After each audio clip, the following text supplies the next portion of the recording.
झुक जाई रे, मारम गोली सीना में सीधे ढुक जाई रे, पवन कहता गोपाल गज झुक जाई रे।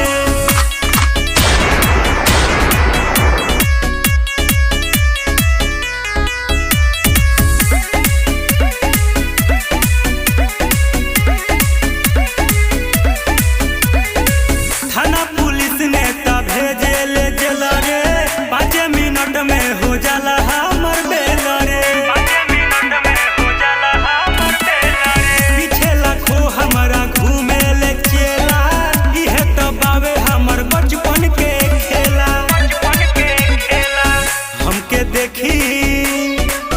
हमके देखी पसीना वो पर छूट जाई रे, पवन कहता गोपाल गज झुक जाई रे, मारम गोली सीना में सीधे ढुक जाई रे, पवन कहता गोपाल गज झुक जाई रे।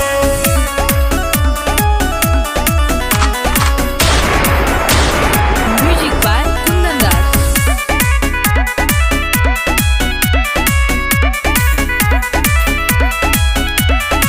चली तो गरदा उड़ेला गली गली, हाथ में 2 राइफल लेके चली, हरे बुझाई राइफल लेके चली। डरे न केहू मिलावेला नजरिया, सुनी के नाम हमर पप्पू भोजपुरिया।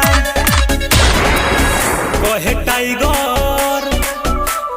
टाइगर के देखी भीतर छुप जाई रे, पवन कहता गोपाल गज झुक जाई रे, मारम गोली सीना में सीधे ढुक जाई रे, पवन कहता गोपाल गज झुक जाई रे। अरे गोपाल गज